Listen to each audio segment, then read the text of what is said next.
all the wheels of the system linked to each other. And just like I said in the beginning of my speech, the Turkey was the first stone of the domino series, like, and the world needs a drop of any stone. It might not be Turkey, just any country can be it's about be possible, but we're going to see something, because we have all these cycles. They are happening again over and over again. So this means, and it will happen because we have got the what do you call it? The I cannot remember the word. Sorry. It's just the repetition of the cycle over and over again, because politicians and more than that. I mean, this is just my opinion. I can't actually prove it, although I've looked at enough laws to believe this to be true. That whoever controls the money controls everything else. And from what I've seen, government's primary function is to legalize the theft of the central banks. Sorry, but I've done enough studies on the laws, and especially look at how the law is named. It's just the opposite. When they say consumer protection, it's just the opposite. Right? Yes, absolutely. There are 80 million people in Turkey. The population is 80 million. More than 30 million are on their own loan credit debts. And more than 3 million people are not able to pay back their credits, and they are on court. Can you imagine how big number? 3 million in 8 million population. This is what we're facing now. I don't have the exact numbers in the United States, but this is what is happening in here. Default. Yeah. Interesting. This is kind of a teeny weeny bit off the topic, but not really, because Turkey and Venezuela were using gold to settle out the trade when the U.S. placed embargoes and restrictions against, actually, I think both countries. So, governments know that gold is private outside of the system. Do you have any thoughts or opinions or the impact of that choice? Yes, the dominant currency in the world is U.S. dollars, and it takes its power from oil, which is called petrodollar system. Yes.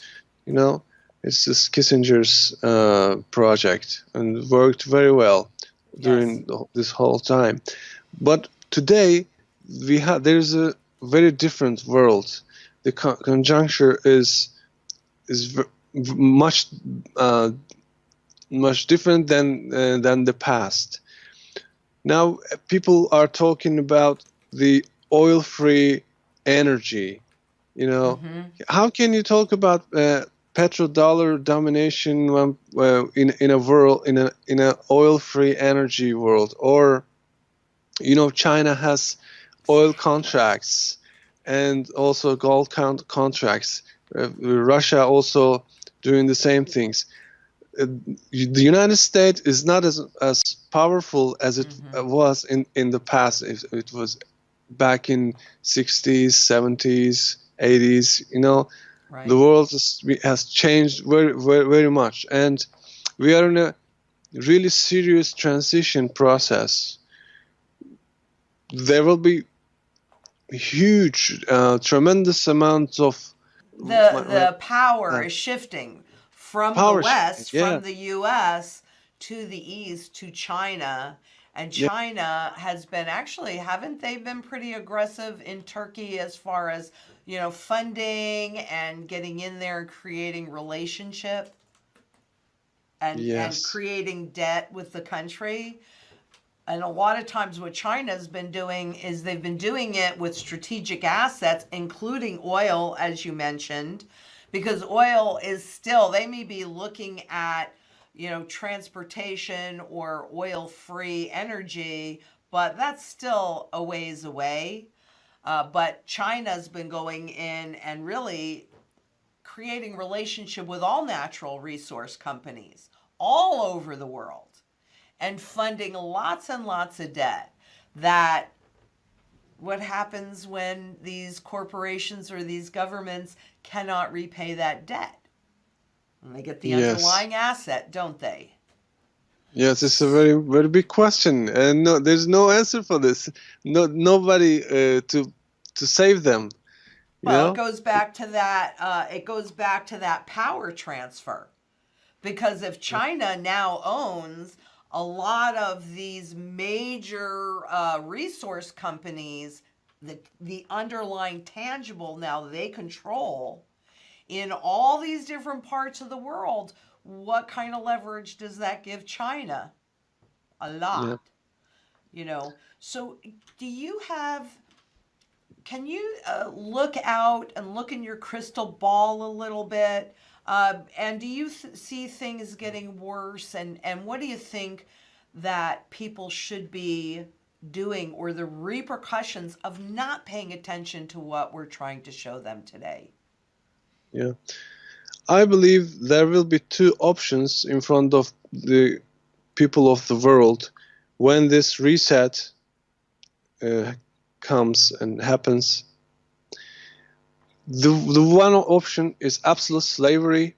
If people get shifts into a new monetary system in a centralized digital monetary system, it is absolute slavery. And the second option is freedom. Well, if people shift to a decentralized monetary system in the world, so it will be a big exam for the people. And we will see what's going to happen when this comes. Maybe next year. I believe it would not be in far future. It's very near. I guess maybe 1 year, maybe two. But I don't think more than that. The visibility of the reset. I mean, I'm thinking it has already begun, that visibility and that loss of confidence. And I'm watching keenly right now the numbers on the volumes, because globally these markets have been imploding simply from their own weight. They're severely overvalued, and so buyers have not been showing up and the markets are imploding. But last week I noticed that the volume has begun to increase, and when we get this big influx of selling, that's when I think it'll become visible to the world. The number of the derivatives all over the world is 4 or 5 times more, at least 4 or 5 times more than the complete assets in the world, like houses, cars, and factories and stuff, consumer, anything, all the real assets in the world. So if you sell the world 5 times, you are still not able to pay this debt back of the derivatives, and what the people in the world do need right now is a gold backed digital or cryptocurrency system, but a decentralized one. But vice versa, the global capital elite is trying to fix another one, which is a centralized one. This is the IMF, and they are talking about SDR. So this is why I said there are two options: absolute slavery or freedom. So the peoples of the world will have to make a choice, just like the red pill or the blue pill, as Morpheus offered to Neo. Some things, I think it will be something like that. Yes, I would agree.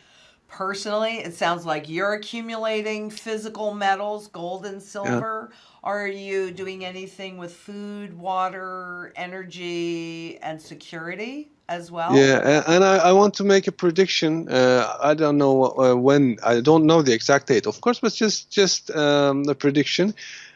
Um, in April, in the year 2019, after March, maybe in April, in the spring of next year, we might see something big in the world, and it might be two shock waves. Just like which we can give examples from back in history. But I believe that will be two shock waves, but there will be some time period between these two. And the Well, one first of one them could might be be the very Brexit. soon. Were you thinking of the Brexit? Because they're leaving. It appears that they are leaving the union without those financial contracts, which is going to threaten all of. I mean, it's it'll be an interesting Yes, thing. it is. But are I you don't know, but thinking? it's possible. It's possible. Yeah. Well, it's yeah, they were talking, this morning that it looks like there's going to be a no deal Brexit. It's like all of these tests are going around.